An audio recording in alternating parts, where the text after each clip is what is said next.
আসসালামু আলাইকুম। Technique easy এডুকেশনে আপনাদের সবাইকে জানাচ্ছি আন্তরিক শুভেচ্ছা ও স্বাগতম। আজকে আমরা আবারও চলে এসেছি আমাদের সপ্তম শ্রেণীর ডিজিটাল প্রযুক্তির বইয়ের আমরা আজকে শিখন অভিজ্ঞতা 3-এর সেশন 4 নিয়ে কথা বলবো। আমাদের সেশন 4-এ বলা আছে কি বলতো? আমাদের সেশন 4-এ বলা আছে আমাদের নিজের একটি ভার্চুয়াল পরিচিতি তৈরি করি। অর্থাৎ আমরা যে পুরো সেশন অভিজ্ঞতা জুড়ে ভার্চুয়াল পরিচিতি নিয়ে জেনেছি, কিভাবে ভার্চুয়াল তৈরি করতে হয়, কিভাবে ভার্চুয়াল পরিচিতি কি ওয়েতে আমরা ব্যবহার করতে পারি, কিভাবে এটার অপব্যবহার থেকে রক্ষা করতে পারি, কিভাবে ভার্চুয়াল পরিচিতি পর্যবেক্ষণ করতে পারি বা পর্যালোচনা করতে পারি, সেগুলো নিয়ে আমরা তখন কথা বলেছি। কিন্তু আমরা এখন কি করব? আমাদের নিজেদের একটা ভার্চুয়াল পরিচিতি তৈরি করব। সো কিভাবে আসছো? প্রথমে এখানে আসো, আজকে আমরা কিশোর বাতায়নের নিবন্ধন করব। অর্থাৎ কিশোর বাতায়ন নামে একটা অ্যাপের মধ্যে আমরা সেখানে কি করব? আমরা সেখানে একটা নিবন্ধন বা রেজিস্ট্রেশন করব। সো এখন আমাদের বইয়ের গতকাল যেই তথ্যগুলো লিখেছিলাম সেগুলো ব্যবহার করে কিশোর বাতায়নে রেজিস্ট্রেশন বা নিবন্ধন করব। অর্থাৎ আমাদের যে সেশন 3 ছিল, সেশন 3-এ আমরা কিন্তু একটা ফর্ম পূরণ করেছিলাম। যারা ভিডিওটি দেখোনি তারা কিন্তু চাইলে আমাদের টেকনিক ইজি এডুকেশনের চ্যানেলে গিয়ে সেখান থেকে সেই ভিডিওটা দেখে নিতে পারো। এবার আসো, সেখানে আমরা যেই ফর্মটা পূরণ করেছিলাম সেই ফর্মটার মতো যেই তথ্যগুলো সেখানে আমরা দিয়েছিলাম সেই একই রকমের কিছু তথ্য দিয়ে আমরা এখন কি করব? আমরা এখন রেজিস্ট্রেশন করব। সো আসো, তো প্রথমেই দেখো এখানে খুব সুন্দর একটা ছবি দেয়া আছে, যেটা হচ্ছে আমার স্কুল, তারপরে আমি কি চাই, আমার কি পছন্দ অপছন্দ, এগুলো নিয়ে বলা আছে। এর পরপরই এখানে বলা আছে ভার্চুয়াল পরিচিতির ব্যবহারের নৈতিক দিক। অর্থাৎ আমরা যে ভার্চুয়াল পরিচিতিটা তৈরি করব সেই পরিচিতিটার আসলে ব্যবহারের যে নৈতিক দিকগুলো আছে সেই ব্যবহারের নৈতিক দিকগুলো নিয়ে আমরা এখন কথা বলবো। যেমন কোন কোন বিষয়গুলো আমরা করব, কোন কোন বিষয়গুলো আমরা করব না, কোন জিনিসগুলো আসলে আরেকজনের হয়তো অধিকারকে নষ্ট করছে বা আরেকজনকে হয়তো হ্যারেস করছে, সেই কাজগুলো থেকে আমাদের বিরত থাকতে হবে। এই যে বিষয়গুলো, এগুলোই আসলে নৈতিক দিক। সো এখানে কি বলা হয়েছে? অনেক সময় আমরা দেখতে পাই আমাদের কোনো পরিচিত মানুষের ভুল বা অতিরিক্ত ব্যক্তিগত তথ্য তার ভার্চুয়াল প্রোফাইলে দিয়ে দিয়েছে। অর্থাৎ অনেক সময় দেখা যায় কি, আমাদের ফেসবুকের যে স্টোরি অপশন বা ইনস্টাগ্রামের যে স্টোরি দেওয়ার যে অপশনটা, সেখানে আমরা প্রত্যেক ঘন্টায় ঘন্টায় মিনিটে মিনিটে আমরা একটা স্টোরি আপলোড করছি। আমরা কখন কি করছি, কোথায় যাচ্ছি, কিভাবে যাচ্ছি, সব কিছু আমরা কিন্তু পাবলিক করে দিচ্ছি। সো এই জিনিসটা থেকে আমাদের একটু বিরত থাকতে হবে। হ্যাঁ, আমরা সোশ্যাল মিডিয়াতে আমাদের ব্যক্তিগত জিনিস শেয়ার করে থাকি, বাট এজন্য অতিরিক্ত কোনো কিছু শেয়ার করা যাবে না। সো এখন আসো, যদি তুমি কখনো দেখতে পাও তোমার কোনো বন্ধু বা বান্ধবীর আইডিতে বা তার ভার্চুয়াল পরিচিতিতে তিনি আসলে তার অতিরিক্ত ব্যক্তিগত তথ্য শেয়ার করে রেখেছে, তখন তুমি কি করবে? তখন এর অর্থ হলো আমরা ডিজিটাল মাধ্যমে হঠাৎ করে তার ব্যাপারে এমন কিছু জেনে গেছি যেটি আমাদের জানার কথা নয়। অর্থাৎ এমন ধরনের ব্যক্তিগত তথ্য যেগুলো আসলে আমাদের ইন জেনারেল পাবলিক হিসেবে সেগুলো জানার কথা নয়। তাহলে আমরা কি সেটার অপব্যবহার করব? আমরা কি এই যে তার অতিরিক্ত তথ্যটা জেনে গেছি, এটার কি আমরা অপব্যবহার করব কিনা? আমরা কিন্তু এটার অপব্যবহার করব না। আমরা কি করব? কখনোই সে কাজটা করব না। আমরা তাকে নিরাপদভাবে জানিয়ে দিব যেন সে তথ্যটি মুছে ফেলে। অর্থাৎ আমরা খুবই পোলাইটলি তাকে বলে দেব যে না বন্ধু বা বান্ধবী, তুমি যে ব্যাপারটা শেয়ার করেছো এটা তুমি সেখান থেকে ডিলিট করে দাও বা মুছে দাও, এটা তোমার অতিরিক্ত তথ্য প্রকাশ করছে। আমরা কি কখনো আমার ভার্চুয়াল পরিচিতিতে নিজের যা নয় সেটি দাবি করব? অর্থাৎ আমার যেটা নয়, এখন মনে করো আমি যদি তোমাকে বলি যে আমার একটা গাড়ি আছে, কিন্তু ওই গাড়িটার একটা ছবি আমি আপলোড করলাম, মনে করো রাস্তা দিয়ে যাচ্ছি, একটা সুন্দর গাড়ি পেলাম, সেই গাড়ির সামনে দাঁড়িয়ে আমি ছবি তুলে ক্যাপশন দিয়ে দিলাম যে এটা আমার নতুন গাড়ি, কিন্তু সেই গাড়িটা অ্যাকচুয়ালি আমার না। তখন সেক্ষেত্রে এই কাজটাও কিন্তু করা যাবে না। যেটা তোমার নয় সেটা তুমি তোমার বলে দাবিও করতে পারবে না। তাহলে আমরা দেখলাম যে আমরা কখনোই আমাদের যেটা আমাদের নয় সেটা আমরা দাবি করব না। এবং বলা আছে প্রথমত কখনোই নিজের ব্যাপারে ভুল বা অতিরঞ্জিত তথ্য একবার ডিজিটাল মাধ্যমে চলে গেলে সেটি মুছে ফেলা প্রায় অসম্ভব।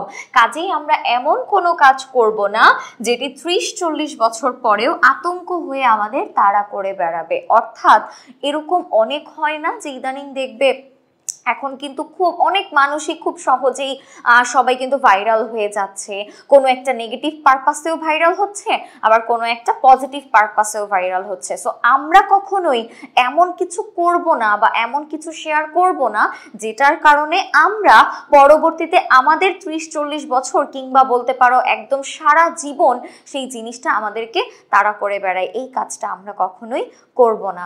সো এতটুকু আমরা বুঝলাম আমাদের নৈতিক দায়িত্ব বা নৈতিক ব্যবহারের দিকগুলো আসলে কি কি বলতো।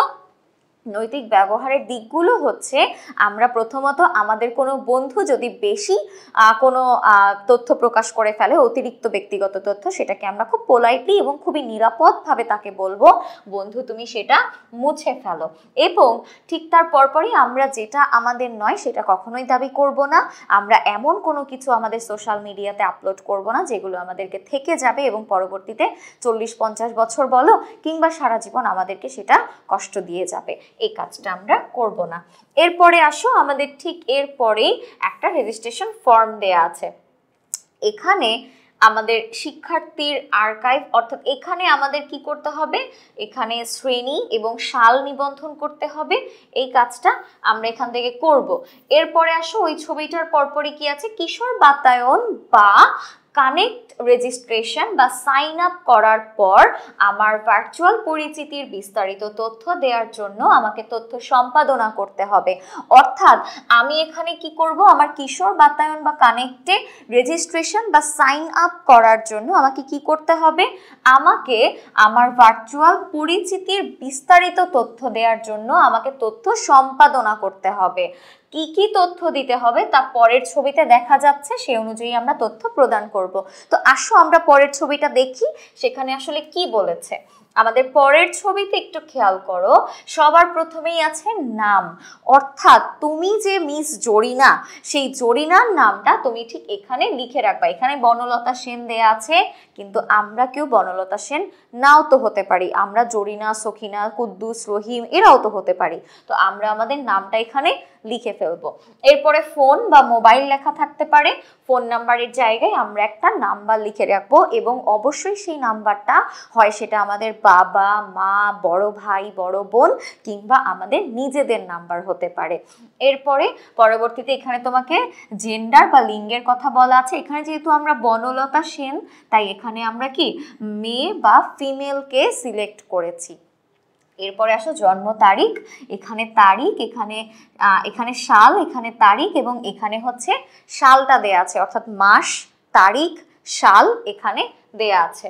ঠিকানা আছে কি, ঠিকানা এখানে তোমার যে ঠিকানা সেটা লিখবে, শিক্ষা প্রতিষ্ঠানের নাম লিখে ফেলবে।